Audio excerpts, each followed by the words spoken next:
पीलीभीत में हाल फिलहाल में ही खालिस्तानी आतंकियों का एनकाउंटर करके पंजाब पुलिस और यूपी पुलिस की संयुक्त टीम ने उन्हें मार गिराया।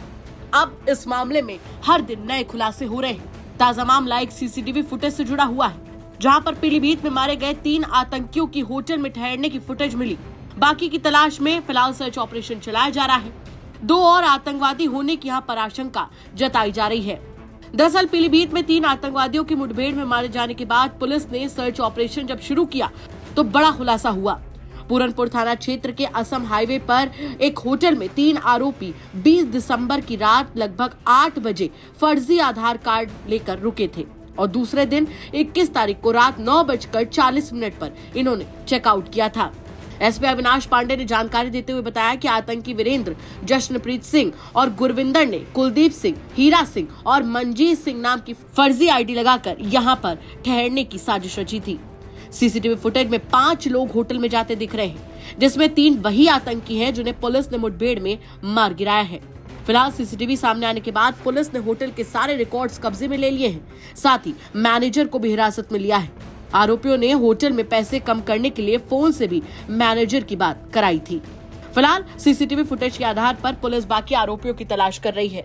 पूरे मामले पर यूपी तक से खास बातचीत में एसपी अविनाश पांडे क्या कुछ कह रहे हैं वो दिखा देते हैं आपको। पीलीभीत एनकाउंटर के आज तीसरे दिन पुलिस अधीक्षक अविनाश पांडे खुद पूरनपुर थाने में आए हैं और 12 लोगों की 12 टीमें गठित की है, जो अब यह पता लगाएंगी कि वो आतंकवादी जो मारे गए थे वो किसके यहाँ रुके थे, कहा क्या कर रहे थे और उनकी कौन मदद कर रहा था। ये जानने के लिए मेरे साथ है पीलीभीत के कप्तान अविनाश पांडे जी। आज आपने टीमें गठित की है, क्या नया अपडेट है उसमें? देखिए, जो 3 दिन पहले 2 दिन पहले 3 आतंकियों के साथ एनकाउंटर हुआ था पीलीभीत पुलिस का, जिसमें तीनों हताहत हुए थे। उनके पास से एक चोरी की बाइक बरामद हुई थी, जो 1 दिन पहले पूरनपुर कस्बे से ही चुराई गई। तो इससे निश्चित है कि वो 1 दिन पहले यहाँ आ चुके थे। अब ये पता करना बाकी है कि 2 दिन पहले, 3 दिन पहले या जितने दिन पहले आए थे। और अगर 1 दिन पहले आए थे तो कहीं न कहीं उन्होंने शेल्टर लिया होगा, चाहे ओपन में लिया हो, चाहे किसी अन्य जगह लिया हो। तो उस शेल्टर की हमें पता लगाना है। उसके लिए जो जनपद के हमारे सबसे अच्छे सब इंस्पेक्टर, सब इंस्पेक्टर्स हैं, उनके नेतृत्व में और सीओ पूरनपुर के नेतृत्व में 12 टीमों का गठन किया गया है और डोर टू डोर कैंपेन हम लोग सभी फोटो दिखाते हुए जितने भी हमारे लोकल ट्रांसपोर्ट के ड्राइवर्स हो सकते हैं, लोकल दुकानें हो सकती हैं, रेस्टोरेंट्स हो सकते हैं, रहने की जगह हो सकती हैं, रेलवे स्टेशन, बस स्टेशन इत्यादि हैं, वहाँ पर हम लोग डोर टू डोर कैंपेन चला रहे हैं। तो ये प्रयास है कि यहाँ जहाँ पर भी वो रुके थे उसका पता लगाया जाए, फिर उससे जो फर्दर लिंकेज सामने आएंगे कि किसने, यदि कहीं होटल में रुके हैं तो यदि किसी ने रुकवाया हो या कोई सहायता कराई हो, बाहर रुके हैं कहीं खाना खाया हो तो पेमेंट किस प्रकार से किया था, इस प्रकार की चीजों को पता लगाने का हम लोग प्रयास कर रहे हैं। आपने इस पूरे एनकाउंटर को लीड किया था, आखिर क्या हुआ था उस दिन एनकाउंटर वाले दिन?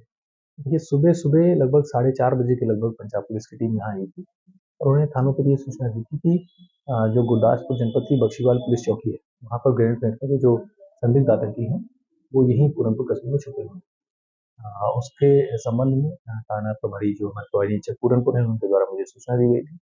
कल जनपद में पूरी नाकाबंदी हम लोगों ने लगाई थी और जो हमारे सीओ सिटी साहब हैं, उनके नेतृत्व में पूरे जनपद में वो एडिशनल एसपी का भी कार्य देते हैं, उन्होंने पूरे जनपद में नाकाबंदी लगाई थी। और उसके बाद एक खमरिया पट्टी जो यहाँ पर स्थान पड़ता है, वहाँ जो पुलिस पिकेट थी, उसने ये सूचना दी थोड़ी देर के बाद कि 3 संदिग्ध एक बाइक पर बहुत तेजी से गए हैं, उनके पास में कुछ संदिग्ध प्रकार की वस्तुएं हैं और रोकने पर वो नहीं रुके हैं। इस सूचना पर पीलीभीत शहर की तरफ हो गए। इस सूचना पर जो पंजाब पुलिस की टीम थी और जो थाना प्रभारी निरीक्षक पूरनपुर की टीम थी, वो दोनों टीमों ने उनका पीछा किया तेजी से और जो माधव टांडा और अन्य जगहें थी, इस सूचना के मिलने पर उनको हम लोगों ने एक्टिव किया।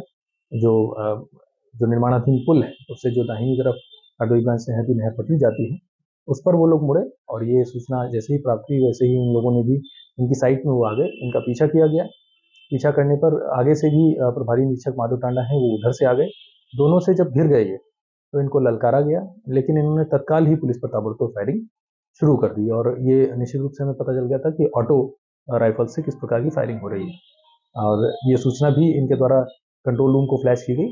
तो जितना भी उपलब्ध पुलिस बल था, मेरे साथ जो एसओजी टीम, सर्विलांस टीम थी, उन सबको लेकर हम सब लोग भी वहाँ पर पहुंचे और जो एक्सचेंज ऑफ फायर हुआ उसमें तीनों घायल हुए। सीएचसी पूरनपुर उन तीनों को लाया गया, तब वो जिंदा थे। उसके बाद जब जिला अस्पताल पहुंचे तो उन्हें ब्रॉड डेड डिक्लेयर किया गया। ये थे अविनाश पांडे जिन्होंने इस पूरे मामले का अपडेट दिया है। अब पुलिस के लिए सबसे बड़ी चैलेंज ये है कि आखिर वो कहाँ रुके थे और क्या कर रहे थे, कौन कौन के साथ में था। ये एक बड़ा चैलेंज है क्योंकि दशकों से पीलीभीत क्षेत्र आतंकवादियों पर गढ़ रहा है। नेपाल सीमा सची हुई है, ऐसे में पुलिस के लिए एक चैलेंज है। फिलहाल देखना है अब इसमें आगे क्या निकलता है। पीलीभीत से यूपी तक के लिए।